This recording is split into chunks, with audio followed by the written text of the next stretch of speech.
Dalam pidato penutupan Kongres ke-6 PDI Perjuangan, Ketua Umum PDIP Megawati Soekarnoputri menegaskan bahwa partainya bukan oposisi pemerintah, namun tetap sebagai partai penyeimbang.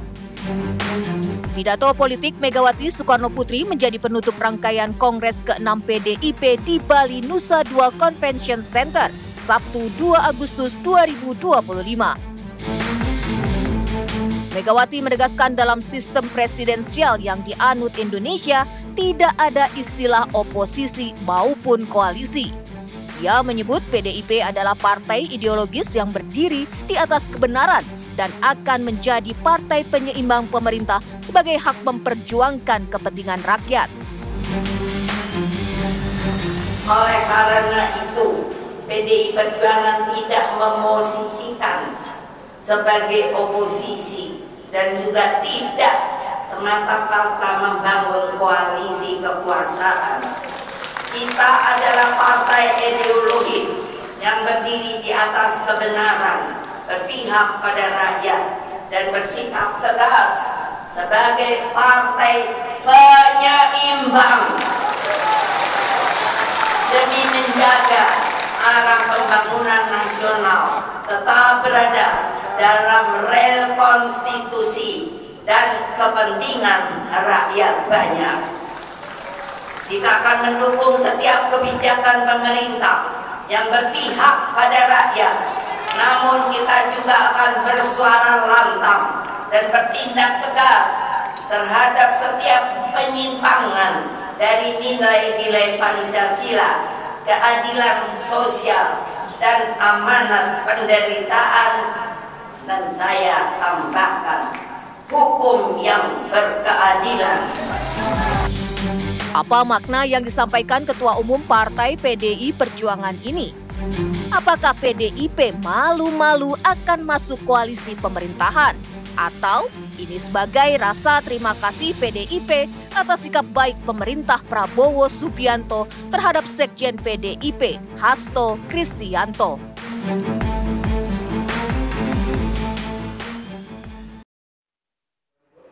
Itu dia yang akan kita bahas, pemirsa, apa sebenarnya makna di balik statement ya yang kemudian disampaikan oleh Ketua PDI Perjuangan Megawati Soekarnoputri. Kita akan langsung membahasnya di Apa Kabar Indonesia Malam dengan sejumlah narasumber yang sudah hadir. Kita akan sapa satu persatu. Di sebelah saya sudah ada pengamat komunikasi politik Prof. Lili Romli. Selamat malam, Prof. Lili. Malam. Sehat ya? Alhamdulillah. Alhamdulillah. Di sebelahnya sudah ada juru bicara Partai Gerindra, Astrio Felijen. Selamat malam, Bang Astrio. Selamat malam, Mbak Tiara. Oke. Terus di Zoom ya, ini juga sudah bergabung bersama kami pemirsa, sudah ada juru bicara PDI Perjuangan, Mas Seno Bagaskoro. Mas Seno, selamat malam, sudah tersambung. Mbak Tiara, selamat malam. Prof. Lili Romli, Mas Astrio, malam. Mas Seno. Oke, alhamdulillah sudah tersambung. Nanti saya tentunya akan ke Mas Seno ya, sebagai pihak begitu ya, diantara kita berempat nih yang paling paham apa sebenarnya maksud dari Bu Mega pada saat Kongres kemarin di hari Sabtu. Tapi saya mau memberikan kesempatan terlebih dahulu untuk Prof. Lili untuk menginterpretasikan sebenarnya apa makna dari perkataan Bu Mega, Prof. Ya, dalam konteks ilmu komunikasi politik ya pastinya ya. Ya tentu ya, sebelum menyampaikan bagaimana pesan yang ingin disampaikan, tetapi saya setuju dengan istilah tadi penyeimbang. Memang istilah oposisi itu lazim di dalam sistem presidensil. Kalau dalam sistem parlementer betul itu lazimnya adalah oposisi. Nah, kenapa seperti itu? Di dalam sistem presidensil itu paling tidak tiga hal. Yang pertama adalah ada mekanisme check and balances, 3 cabang kekuasaan antara eksekutif, legislatif, dan yudikatif.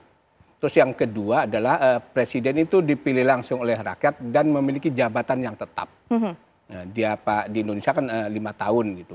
Dan yang ketiga bahwa presiden itu mengangkat menteri-menteri dan menteri-menteri bertanggung jawab kepada presiden, presiden tidak bertanggung jawab kepada parlementer. Nah, berbeda di dalam sistem parlementer memang lazim dikenal oposisi karena memang kepala pemerintahan itu, perdana menteri itu bertanggung jawab kepada parlemen. Baik. Dan di situ memang parlemen bisa menjatuhkan kapan saja ketika berbeda pendapat. Dan makna yang kemudian terkandung dari perkataan makna yang dikandung sebagai penyeimbang tadi sebenarnya sama dengan para pengamat mengatakan dengan istilah oposisi itu. Sebenarnya dia di luar pemerintahan. Cuma bahasanya sekarang kan lebih halus dibandingkan dengan para pengamat. Sebenarnya menempatkan posisi PDIP itu tetap di luar pemerintahan. Nah, persoalan yang menjadi di pertanyaan adalah ketika tetap di luar pemerintahan itu, apakah sikapnya sama ketika PDIP zaman Pak SBY dan ketika saat ini bersama Pak Prabowo? Oke. Saya melihatnya agak berbeda. Berbeda ya? Akan berbeda karena ada beberapa faktor yang menyebabkan sikapnya berbeda. Yang sebenarnya sudah dikemukakan oleh juga Ibu Mega agar para kadernya mendukung full pemerintahan Pak Prabowo. Kan paling tidak 3 hal. Pertama adalah memang secara personal yang sering dikemukakan adalah hubungan baik antara Pak Prabowo dengan Ibu Mega itu cukup baik dan cukup lama terjalin. Dan nggak mungkin itu persahabatan itu akan terputus gitu akibat berada di luar pemerintahan. Yang kedua memang ada persamaan ideologi. Kan masing-masing berpihak kepada baik Gerindra maupun PDIP itu cenderung berpihak kepada kepentingan rakyat banyak, wong cilik, ideologi kerakyatan. Itulah yang menyamakan. Terus yang ketiga adalah suka atau tidak suka, ada beberapa yang sekarang menjabat menteri itu, ada orang yang dekat dengan PDIP.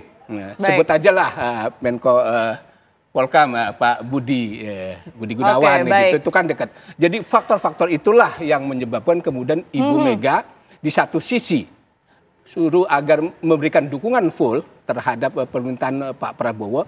Di sisi lain juga Prof. Dia tetap sebagai penyimbang dan kita memberikan apresiasi. Baik, kita berikan apresiasi dan kita juga akan mendengar lebih dahulu ya bagaimana kemudian ini tanggapan dari pihak PDI Perjuangan. Mas Seno, kalau tadi disebutkan oleh Prof. Lili ini sebenarnya sama aja kok dengan oposisi, tapi Bu Mega lebih ingin memperhalusnya menjadi penyeimbang begitu. Kenapa Bu Mega ingin memperhalus ini sebagai oposisi saja begitu? Kenapa tidak tegas saja begitu, Mas Seno? Ya, makasih Mbak Tiara. Jadi sebenarnya saya juga nggak paham ya. Sebenarnya ini sudah sangat tegas gitu. Apa yang menjadi sikap dan posisi PDI Perjuangan. Bahwa kami semua dari awal sudah berulang kali menyampaikan bahwa di dalam sistem pemerintahan Indonesia yang kita tahu ini demokrasinya itu tidak mengenal konsep oposisi dan koalisi, itu sudah sejak Pilpres berlangsung, bahkan sejak Presiden Prabowo dilantik. Artinya posisi itu sudah lama kami sampaikan, di dalam Rakernas Partai tahun lalu sudah kami kuatkan, dan di dalam Kongres Partai ini kemudian disampaikan secara umum kepada semua publik. Artinya tidak ada kemudian perubahan yang sangat signifikan. Kami menegaskan bahwa kami tidak kenal oposisi yang asal carok. Artinya apapun kebijakan pemerintah pasti kami akan kritisi, akan kami lawan, akan kami sikat. Tidak seperti itu cara pandangnya. Tapi yang sejauh yang kami tahu, demokrasi dan politik Indonesia itu ketatanegaraannya berdasarkan kepentingan suara rakyat dan konstitusi. Jika pemerintah kira-kira menyimpang dari konstitusi, maka menjadi kewajiban kami sebagai partai politik untuk mengingatkan itu melalui peran-peran yang kami miliki.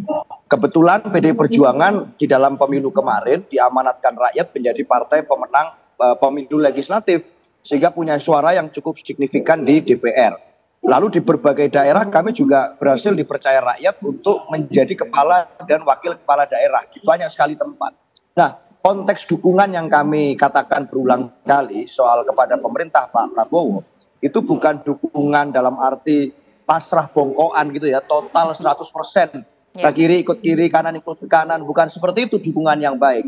Justru sahabat teman yang baik, itu pada saat ada yang kemudian menyimpang, ada yang perlu diingatkan, itu tidak ada beban untuk kemudian menyampaikan masukan yang konstruktif. Nah, peran itulah yang kami buat diksinya, yaitu sebagai partai penyeimbang, sebagai equalizer gitu. Tidak kemudian sekonyong-konyong semuanya didukung, masuk ke dalam kemudian kabinet atau ke dalam pemerintah, tidak juga kemudian mengambil jarak dan menjadi quote unquote yang dikatakan orang-orang itu dengan istilah misalnya oposisi. Tidak seperti itu logika politik Indonesia. Jadi poinnya kami tetap konsisten dengan apa yang kami sampaikan pada saat Rakernas dan pasca pelantikan presiden. Itu Mbak. Oke, baik. Saya ke Bang Asrio ya. Bang Asrio, Anda memaknainya sendiri seperti apa? Kalau tadi saya sedikit mengutip kata-kata dari Mas Seno begitu ya, kita semua nggak pasrah gitu aja kok, tetap akan mengkritik pemerintah, sekalipun kemarin diksi yang kemudian digunakan oleh Bu Mega ini adalah sebagai penyeimbang begitu. Ya, betul sekali Mbak Tiara. Jadi pertama yang perlu kita pahami adalah baik Partai Gerindra maupun PDI Perjuangan ini merupakan dua partai besar yang memiliki banyak sekali persamaan. Ya. Partai Gerindra dan PDIP merupakan partai yang memperjuangkan ideologi, terutama adalah memperjuangkan Undang-Undang Dasar 1945. Partai Gerindra dan PDIP juga sama-sama berorientasi kepada memperjuangkan kepentingan bangsa dan kepentingan rakyat. Jadi kata kuncinya adalah dukungan yang diberikan. Dan ini sama baik untuk PDIP dan bahkan untuk Partai Gerindra sendiri adalah bagaimana caranya bersama-sama kita mendukung program-program yang manfaatnya dapat dirasakan langsung oleh masyarakat. Terkait dengan pernyataan dari Ibu Ketua Umum PDIP, Bu Mega, yang menyatakan bahwa PDIP akan memposisikan dirinya sebagai partai penyimbang, kita perlu menyadari memang tatanan negara ini memiliki 3 cabang negara. Tadi seperti yang sudah disampaikan oleh Prof. Lili, kita memiliki eksekutif, kita memiliki legislatif, dan kita memiliki yudikatif. Di mana masing-masing dari cabang negara ini memiliki fungsinya masing-masing dan memiliki independensinya masing-masing. Dan kalau kita berkaca, kali ini kan PDI kan memiliki presence atau kehadiran dalam hal ini adalah di legislatif, di parlemen. Nah, kita perlu menyadari salah satu fungsi terbesar, fungsi utama daripada parlemen atau di DPR ini adalah sebagai fungsi checks and balances. Selain juga memang ada fungsi budgetary ya untuk anggaran dan juga fungsi legislasi. Tetapi checks and balances ini merupakan salah satu fitur utama daripada DPR. Dan Mbak Tiara perlu dipahami juga, Partai Gerindra pun menganut filosofi yang sama. Kalau kita lihat sekarang sampai hari ini, hampir semua RDP maupun raker-raker yang terjadi di DPR, di setiap komisi, bahkan di setiap AKD, itu sudah berjalan dengan terbuka, transparan, live-nya bisa ditonton oleh semua rakyat Indonesia. Bisa dilihat, bahkan kader-kader Gerindra pun, itu adalah menjadi kader-kader yang berada di garda terdepan untuk memberikan masukan-masukan, bahkan tidak jarang memberikan kritik. Kenapa? Karena orientasinya adalah kita ingin melihat program-program yang diinisiasi oleh Presiden Prabowo ini dapat berjalan dengan sukses, dan yang paling penting adalah manfaatnya dapat dirasakan langsung oleh masyarakat. Saya ke Prof. Lili, kalau memang artinya demikian, begitu seperti yang tadi kita sudah sama-sama dengar, begitu Prof. Lili, apakah memang Bu Mega bisa dikatakan dalam tanda kutip ini sedang basa-basi politik begitu ya, dengan mengucapkan sebenarnya penyeimbang tapi tetap kekeh, tetap tegas untuk berada di luar pemerintahan, tetap memberikan kritik-kritik terhadap pemerintahan kita? Saya kira ini saya melihatnya sih bentuk jalan tengah ya. Jalan tengah bahwa kan kita ketahui ya, mohon maaf Mas Arul, itu Gerindra kan atau Pak Prabowo sudah lama ingin mengajak PDIP bergabung. Dan juga diketahui di dalam internal PDIP itu kan terbelah juga.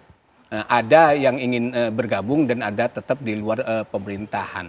Dalam konteks itulah saya melihat bahwa jalan tengahnya gitu. Satu sisi Ibu Mega mengatakan perlu mendukung para kadernya pemerintahan Pak Prabowo, tapi di sisi lain tetap PDIP sebagai partai penyeimbang, bukan dengan istilah oposisi. Jadi itu bentuk jalan tengah. Ya tentu kita sebagai publik memberikan apresiasi. Ini kan sesuai dengan harapan publik memang agar PDIP itu meskipun secara ideologi sama, meskipun ada persahabatan, pertemanan yang sudah cukup lama, tetapi ternyata PDIP memang konsisten menjaga etika fatsun politik untuk tetap di luar pemerintahan. Meskipun ya mohon maaf Pak Seno gitu, saya bilang tidak segalak, saya kira tidak segalak ketika pada zaman Pak SBY. Karena tadi faktor-faktor itu bahwa kemudian bersifat kritis iya gitu, tetapi kritisnya tidak seperti sekeras dulu gitu loh. Kan saya mengamati bagaimana posisi PDIP berhadapan secara diametral dengan pemerintahan PSB. Begitu galaknya gitu. Nah sekarang saya kira kena faktor-faktor itu, saya kira PDIP tidak akan segarang pada waktu tidak akan segarang pada saat SBY. Tetapi sebilang saya memberikan apresiasi. Karena ini sesuai dengan harapan publik bahwa sebaiknya PDIP tetap di luar pemerintahan, apapun istilahnya. Itu saran dari Prof. Lili begitu ya. Saya akan langsung tanya ke Mas Seno. Mas Seno, seperti apa nih kita mendengar sama-sama bahwa PDIP kayaknya nggak akan segarang dulu, nggak akan segalak pada saat Demokrat menyatakan bahwa ia sebagai partai penyeimbang, begitu tanggapan Anda?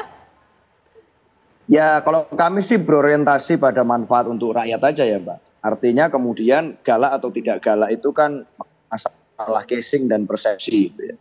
Tapi yang penting secara substansial bisa dicek sendiri rekam jejak di dalam bagaimana PDI Perjuangan mengadvokasikan berbagai isu menjadi bagian dari mitra strategis sekaligus mitra kritis pemerintahan Pak Prabowo, itu kami lakukan fungsi itu dengan sangat maksimal.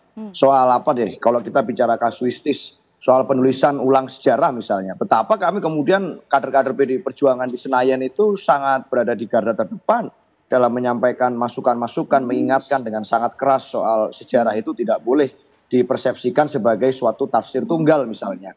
Lalu bagi soal tarif Trump misalnya, dari Banggar juga kami menyampaikan Pak Said Abdullah bahwa ini jangan sampai menjadi pembebanan tarif dari Amerika Serikat itu untuk Indonesia, harus menjadi suatu solusi yang win-win solution.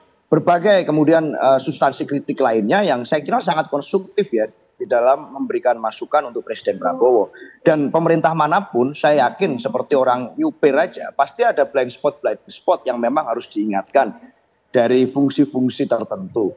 Nah, PDI Perjuangan ini kan selalu percaya kepada asas kelembagaan. Kami secara kelembagaan punya kemudian banyak perangkat untuk bisa menyampaikan kritik dan masukan itu secara konstruktif.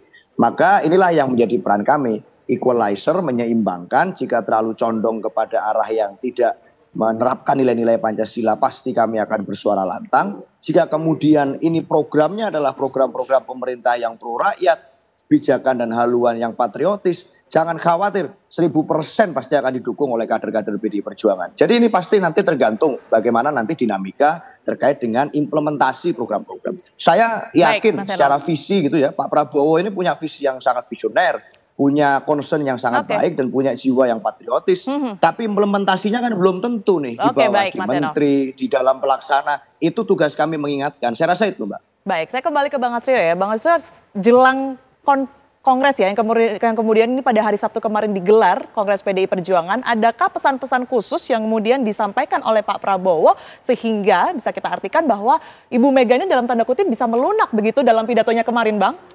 Jadi sebenarnya tidak tepat kalau didiksikan sebagai ada pesan-pesan khusus. Karena perlu yang kita sadari bahwa selama ini hubungan antara Presiden Prabowo dengan Ibu Megawati itu memang adalah hubungan yang sudah terjalin dengan sangat lama dan juga dengan sangat baik. Nah, tetapi kami juga menghormati bahwa PDIP memiliki dapurnya sendiri, memiliki mekanisme internal partai sendiri, sehingga keputusan yang kemarin diambil pada saat Kongres PDIP, Partai Gerindra berada pada posisi menghormati keputusan tersebut. Dan saya setuju juga dengan apa yang tadi disampaikan oleh Mas Eno, bahwa lebih banyak pihak yang membantu untuk melakukan checks and balances, yang membantu mengingatkan, memberikan feedback, terutama untuk implementasi program ini akan semakin baik. Kalau kita ingat Mbak Tiara, sekitar 2-3 bulan yang lalu, Presiden Prabowo ketika diinterview oleh beberapa pemret dari beberapa media di Hambalang, di kediaman beliau, itu menyatakan bahwa pada dasarnya semua program-program yang telah didesain oleh pemerintah, ini merupakan program-program yang berorientasi untuk kebaikan rakyat. Untuk memperjuangkan bukan hanya pertumbuhan ekonomi, tapi pemerataan ekonomi juga. Tetapi saat ini kuncinya adalah dieksekusi. Sehingga eksekusinya harus dijaga betul dengan baik, dan salah satu partai yang paling getol, yang paling berada di garda terdepan untuk memastikan bahwa program ini tereksekusi dengan baik adalah Partai Gerindra sendiri melalui instrumen yang berada di DPR RI, mengingatkan mitra-mitra di pemerintah bahwa program-program ini semuanya harus berjalan dengan baik dan dirasakan oleh masyarakat. Oke, saya ke Prof. Lili. Prof. Lili, sebenarnya kalau kita melihat dari semua ini, seberapa jauh nantinya dan seberapa mungkin begitu ya PDI Perjuangan ini akan meluluh atau juga melunak begitu ya, yang pada akhirnya ini bisa kita pernah berbicarakan ini bersama bahwa akan merapat ke pemerintahan begitu ya. Tapi dijawab nanti Prof. Lili, usai jeda berikut ini kami akan kembali untuk Anda pemirsa. Tetaplah di Apa Kabar Indonesia Malam. Anda kembali di Apa Kabar Indonesia Malam, pemirsa. Saya akan langsung mengarah kembali ke Prof. Lili. Prof. Lili, kalau kita tahu ya banyak publik yang kemudian ini bertanya sebenarnya seberapa mungkin PDI Perjuangan ini nantinya akan merapat ke pemerintahan. Apakah ini bentuk dari salah satu strategi Bu Mega ingin mendeklar begitu ya bahwa sebenarnya membuka peluang kerjasama politik dengan pemerintahan Prabowo? Ya, pertama segini, kan publik sudah memberikan apresiasi dan senang, termasuk bangga bahwa Ibu Megawati sudah mendeklar PDIP akan menjadi partai penyeimbang, artinya di luar pemerintahan. Oleh karena itu janganlah publik dikecewakan lagi gitu, karena ini udah senang nih bahwa di dalam pemerintahan itu memang perlu ada orang yang memerintah, perlu ada pengontrol, penyeimbang, dan PDIP itu sudah melakukan pilihan yang terbaik menurut saya. Ini sesuai dengan harapan publik. Nah, bagaimana ke depannya? Saya kira PDIP dan Ibu Megawati tidak akan mengecewakan harapan publik itu. Saya membacanya itu. Kalaupun ada jalan tengah ketika Gerindra dan Pak SBY itu ingin agar orang-orang PDIP suruh masuk ke dalam pemerintahan, tidak mungkin kader-kadernya. Mungkin ada orang yang berafiliasi lah. Ketika ada reshuffle mungkin kira-kira rekomendasi dari PDIP siapa ya kira-kira yang cocok. Cocok. Saya kira mungkin itu untuk jalan tengah tadi karena faktor hubungan yang baik itu. Saya sih berharap sudahlah tutup buku. Tidak ada lagi deal-deal, lobby-lobby baik dari pihak pemerintah maupun Pak Prabowo maupun dari orang-orang yang ingin bergabung itu. Bahwa Ibu Megawati sudah mendeklar PDIP akan menjadi partai penyeimbang. Terus yang kedua, saya kira bagaimana tadi jalannya kontrol yang akan dilakukan PDIP ke depan. Saya tadi mengatakan, Mas Seno, bahwa tidak segalak seperti dulu itu. Saya memprediksi tidak ada lagi akan hak-hak interpelasi, hak angket yang akan dipelopori oleh PDIP. Saya kira. Jadi tetap melakukan kontrol, bersikap keras ketika ada program-program yang menyeleweng, tidak sesuai konstitusi, tetapi penggunaan hak-hak itu, ya meskipun itu bagian dari hak DPR, saya kira tidak akan muncul. Saya melihatnya ke depan itu. Karena tadi sudah dibatasi beberapa hal, persahabatan, ideologi, kesamaan program. 3 hal itulah yang membatasi PDIP quote and quote tadi Mas Seno tidak segalak seperti zaman PSB. Kalau zaman PSB kan memang Ibu Megawati sakit hati terhadap Pak SBY. Nah sementara sekarang kan nggak ada yang sakit hati. Mungkin mestinya yang sakit hati Pak Prabowo gitu, karena dulu ditinggalkan gitu loh. Tetapi kan tetap persahabatan itu baik gitu. Itu. Baik, Mas Seno, ini bagaimana kalau Anda sendiri menanggapi banyak kemudian yang mengira-ngira begitu ya? Ini nantinya kayaknya PDI Perjuangan ceritanya sama seperti Demokrat ini akan merapat juga ke pemerintahan dan ini merupakan salah satu strategi lagi-lagi seperti yang saya katakan tadi untuk kemudian membuka peluang bahwa nantinya akan ada kerjasama juga dengan pemerintahan Pak Prabowo. Ya, terima kasih Mbak Tiara. Memang satu hal paling langka di dalam politik modern kita sekarang ini kan adalah kejujuran. Dan sehingga pasti selalu akan ada kecurigaan, ini jangan-jangan strategi begini, jangan-jangan strategi begitu gitu. Tapi kalau kami rasa di PDI Perjuangan diajarkan untuk seia dan sekata antara kata-kata dan perbuatan. Maka dalam konteks itu pada saat kami katakan kemarin di dalam Kongres itu sikap politik PDI Perjuangan adalah menjadi partai penyeimbang, saya rasa kita akan konsisten, komit dan konsekuen dengan apapun resiko dan apa yang harus dilakukan ke depan. Apalagi kemudian saya rasa dengan hubungan panjang antara Bu Mega dan Pak Prabowo, saya rasa beliau berdua ini kan negarawan yang sama-sama saling hormat-menghormati satu sama lain. Termasuk dalam hal sikap politik, pilihan politik, kesimpulan-kesimpulan politik. Itu ada rasa saling respect yang terbangun dari pengalaman panjang bertahun-tahun berdinamika di dalam demokrasi Indonesia. Jadi buat saya rasa tidak ada masalah dalam konteks itu. Pak Prabowo pasti mengerti dan memahami, Bu Mega juga mengerti dan memahami bagaimana peran politik dari PDI Perjuangan yang harus dilakukan untuk memastikan agar mekanisme kontrol itu bisa berjalan dengan kami menikmati kok menjadi mitra strategis dan mitra kritis pemerintah Pak Prabowo saat ini. Kita rasa ini suatu hal yang suatu kehormatan berada di dalam atau di luar pemerintah itu sama-sama posisi yang terhormat. Jadi partai yang melaksanakan menjadi eksekutor atau menjadi partai penyeimbang itu sama-sama suatu hal yang terhormat. Nggak ada yang lebih rendah, nggak ada yang lebih tinggi. Apalagi dalam tradisi ini kita tidak ada oposisi yang itu sama sekali semuanya pasti jelek atau koalisi yang semuanya saling positif. Saya rasa tidak ada seperti itu. Dengan tradisi Indonesia ini kita juga mengingat Bu Mega bahkan menjelaskan kan soal geopolitik segala macam tantangan ke depan.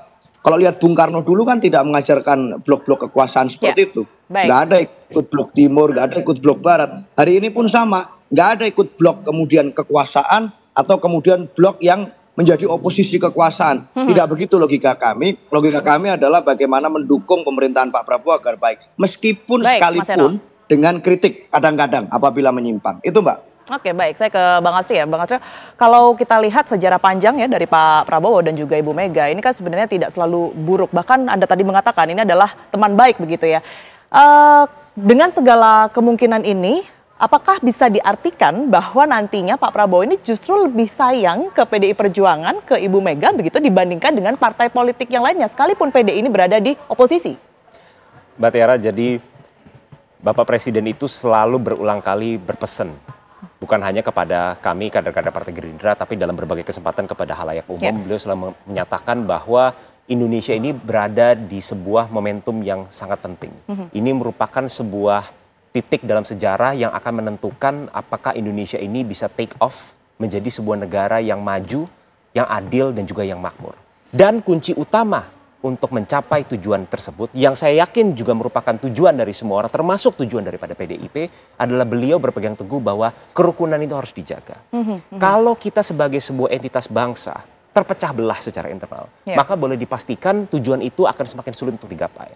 Lalu yang kedua, Mbak Tiara, kita perlu menyadari Indonesia adalah sebuah negara yang sangat besar, dengan kurang lebih 280 juta penduduk, 38 provinsi, dan lebih dari 500 kota kabupaten. Dan semua program-program yang telah dijalankan oleh pemerintahan Presiden Prabowo dan yang akan dijalankan oleh pemerintahan beliau itu akan diimplementasikan di seluruh kota kabupaten dari Sabang sampai Merauke, bukan hanya di beberapa provinsi tertentu. Sehingga soliditas ini menjadi penting, bukan hanya soliditas di tingkat pusat, tapi juga soliditas dan harmoni sampai ke tingkat daerah. Dan tentu saja jika memang ada kritik-kritik, masukan-masukan dalam implementasi program, kami sangat terbuka dan kami yakin pemerintah akan sangat berterima kasih terhadap kritik-kritik tersebut. Oke, baik. Prof. Lili, dari sudut pandang Anda sendiri seperti apa? Apakah iya PDI Perjuangan ini akan menjadi anak emas dari Prabowo Subianto? Ya, quote and quote ya. Dalam arti anak emas itu ada hubungan persahabatan tadi. Hubungan persahabatan karena yang sudah terjalin lama. Jadi nggak mungkin persahabatan itu kemudian diakhiri dengan permusuhan, kebencian, karena dua sosok ini saya lihat sama-sama menginginkan persatuan dan kesatuan. Dan oleh karena itu sekali lagi saya memberikan apresiasi, meskipun persahabatan sudah terjalin lama, Ibu Mega tetap memegang etika tadi, memegang fatsun politik. Ya sudah kalah di dalam pilpres, ya tetap berada di luar pemerintahan sebagai penyimbang. Jadi saya memberikan apresiasi, memberikan penghormatan terhadap PDIP. Ada partai-partai yang lain yang mestinya yang sudah dari awal dia katakan kami akan di luar pemerintahan ternyata masuk. Itu yang tidak baik gitu. Lebih baik sekarang saya menghormati tadi sikap pilihan politik PDIP sesuai dengan harapan publik bahwa tidak boleh semua partai itu masuk. Buat apa ada pemilu? Buat apa kita kompetisi tetapi akhirnya kemudian satu perahu yang sama. Meskipun memang dibungkus kita memiliki cita-cita yang sama, kita memiliki perjuangan sama.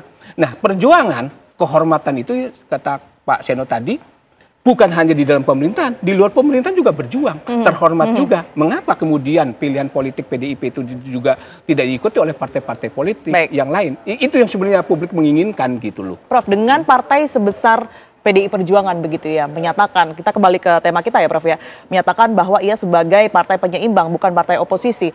Seberapa besar dampaknya dan sebenarnya kelemahan dan juga kelebihannya ini apa saja? Saya kira malah tidak ada kelemahannya, tetapi kelebihan-kelebihan. Pertama, ketika kelebihan PDI ada di oposisi. Di luar pemerintahan. Kelebihan untuk demokrasi. Bahwa demokrasi yang sehat itu perlu ada partai yang di luar pemerintahan, dimanapun itu. Kalau semua masuk dalam pemerintahan, kita bisa selamat datang otoritarisme. Karena nggak mungkin katakan kalau di dalam itu bisa mengontrol. Nggak mungkin itu. Pasti ada sikap sungkan, sikap ewu pakewu, dan lain sebagainya. Itu saya kira kelebihannya. Terus juga kelebihan untuk PDIP. Ketika PDIP mendeklar sebagai partai penyimbang, publik akan memberikan apresiasi. Para pemilih-pemilih Kristen memberikan harapan kepada PDIP. Tentu nanti ada insentif elektoral. Karena sudah dibuktikan ketika PDIP menjadi partai penyeimbang, nah, istilah kita penyimbang bukan oposisi, pada masa Pak SBY, dia menjadi pemenang. Nah, dan saya kira ini juga meskipun mungkin tidak, karena kayak saya lihat kan kita juga harus realistis, partai pemerintah kecenderungan akan menjadi pemenang pemilu dan Gerindra diprediksi untuk pemenang pemilu juga kan untuk 2029, itu wajar karena. Nah, PDIP saya kira bisa runner up gitu loh. Tidak akan jeblok karena ada semacam kesenangan, ada semacam apresiasi terhadap PDIP yang konsisten memegang teguh bahwa ketika kalah secara fatsun politik harus di luar pemerintahan, tidak menjadi pragmatis, tidak menjadi oportunis, dan tidak haus kekuasaan. Meskipun godaan itu kan kita lakukan, mohon maaf aja kan, lobby-lobby agar PDIP bergabung tetapi Ibu Mega memegang teguh komitmen itu dan kita hormat kepada Ibu Mega gitu. Oke, baik. Saya ke Mas Seno. Mas Seno, kalau melihat kondisi saat ini, apakah ini sebagai salah satu strategi ya dari Ibu Mega ataupun juga PDI Perjuangan untuk menyongsong 2029 dan kalaupun iya, apakah tidak berdampak sebaliknya, Mas Seno? Artinya perolehan suara ini justru lebih sedikit jika berada di luar pemerintahan.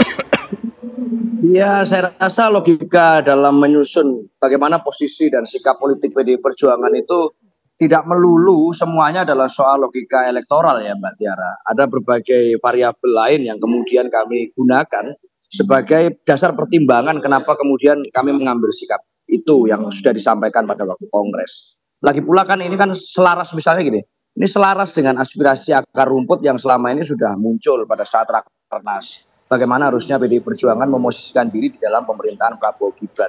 Yes, dalam satu sisi memang kita tidak berada di dalam pemerintahan sejak Pilpres selesai. Yes, memang kita mengambil kemudian sikap yang itu tidak serta-merta ikut-ikut bareng-bareng dengan yang lain-lain. Tetapi itu bukan berarti kami tidak mendukung. Kami ingin agar visi Presiden Prabowo itu terwujud. Dan orientasinya adalah kepada kepentingan rakyat.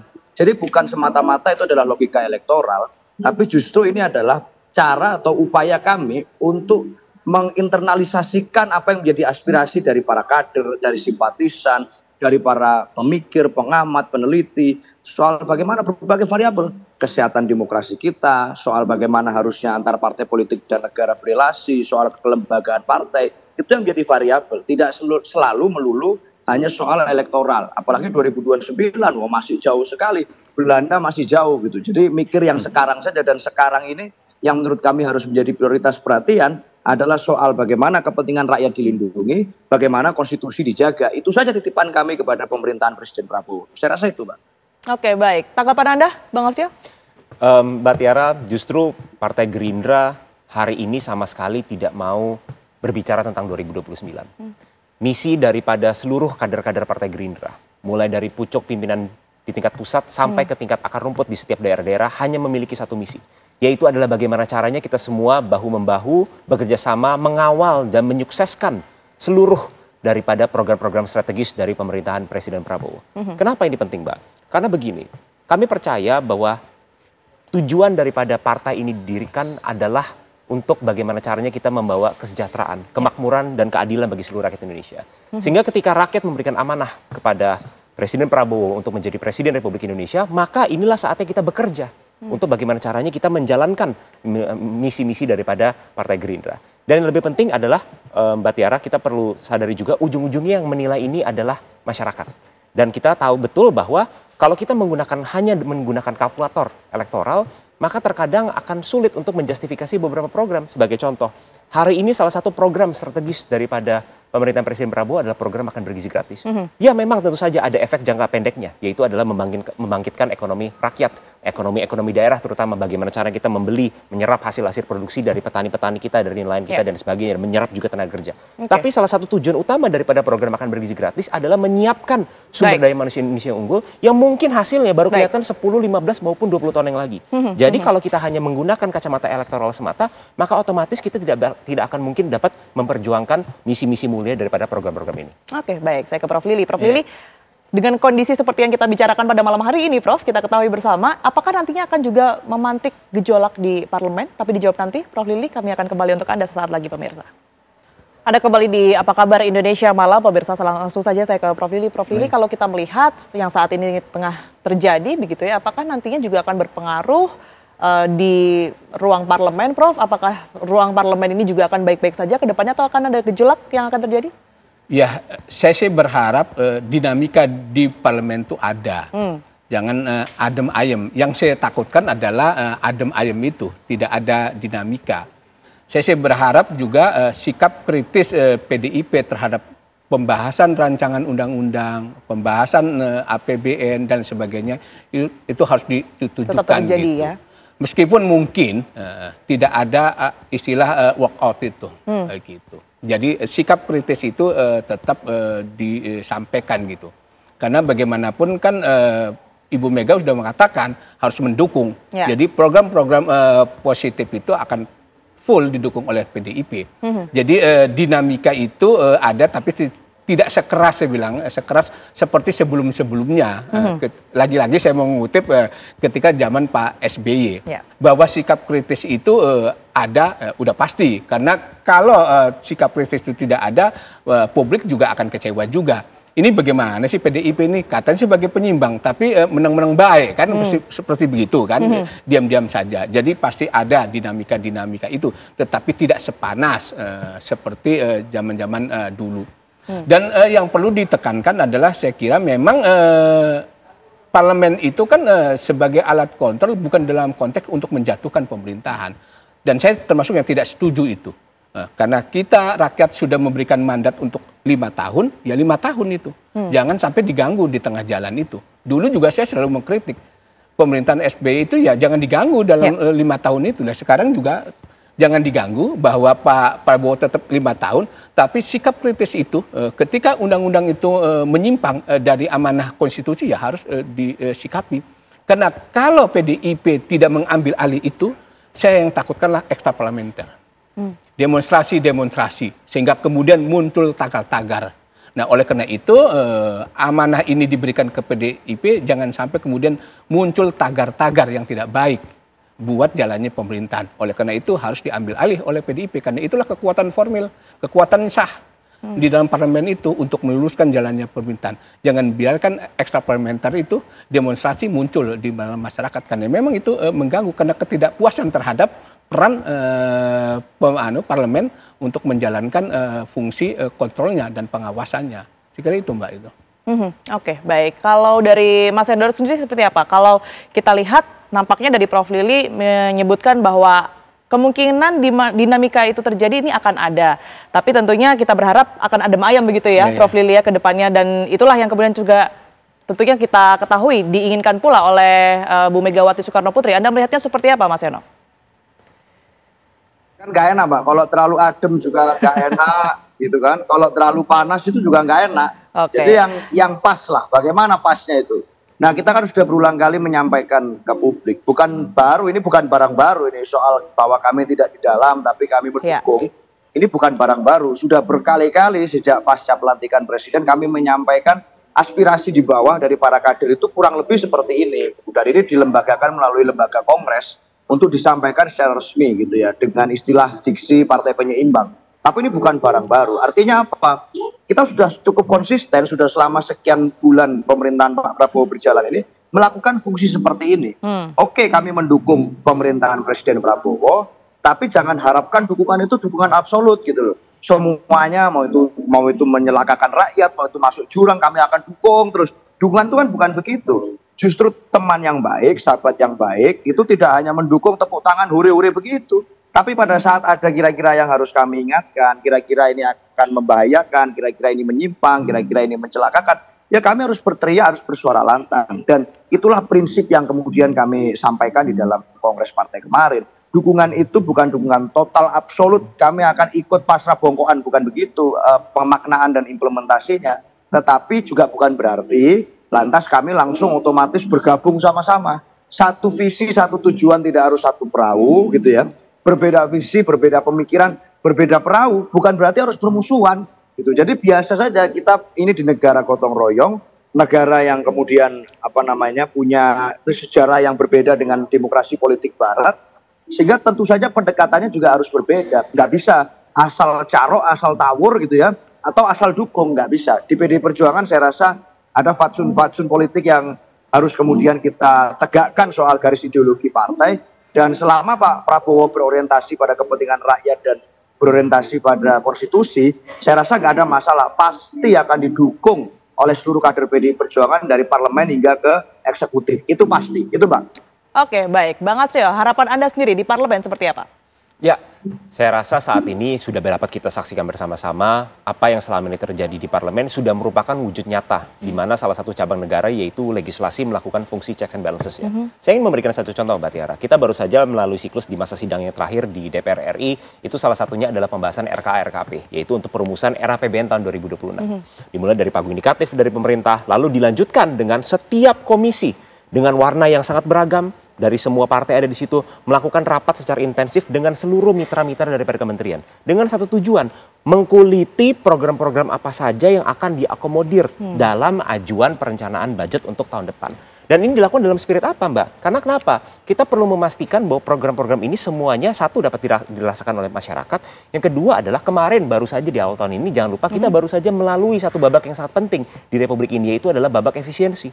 Efisiensi itu bukan adalah spendingnya dihilangkan, tapi efisiensi adalah merealokasi spending yang tadinya tidak berkualitas menjadi spending berkualitas. Nah, ini kemarin kita jaga juga di parlemen. Bagaimana caranya supaya tahun depan jangan sampai lagi ada anggaran-anggaran yang berorientasi quality spendingnya rendah. Sebagai contoh, perjalanan dinas yang tidak perlu, rapat-rapat seremonial yang tidak perlu. Itu kita pastikan supaya itu tidak terjadi. Nah, ini saya rasa merupakan sebuah babak-babak yang telah dilalui dan di mana saat ini parlemen, di mana Partai Gerindra juga berada di dalamnya dan secara aktif menyuarakan feedback-feedback yang konstruktif untuk mitra-mitra kami yang berada di pemerintahan. Oke, baik. Prof Lili, dengan adanya sikap dari PDI Perjuangan seperti ini, siapa sih sebenarnya yang diuntungkan dan bagaimana kemudian nasib dari partai koalisi yang lain? Sekira pertama dengan sikap PDIP mengambil posisi sebagai penyimbang tentu rakyat merasa diuntungkan. Karena kita yang tadinya sempat quote and quote putus asa gitu, wah kalau gitu bisa semua partai bergabung, ternyata tidak. Check and balance-nya bekerja begitu ya, Prof? Ternyata ini sudah terjawab gitu. Ibu Mega mendeklar gitu. Dan itu sekali lagi publik memberikan apresiasi, terutama para kelompok-kelompok masyarakat civil society gitu terhadap sikap PDIP itu. Terus yang kedua juga ini kan demokrasi kita itu kan baru berapa umurnya masih muda sekali.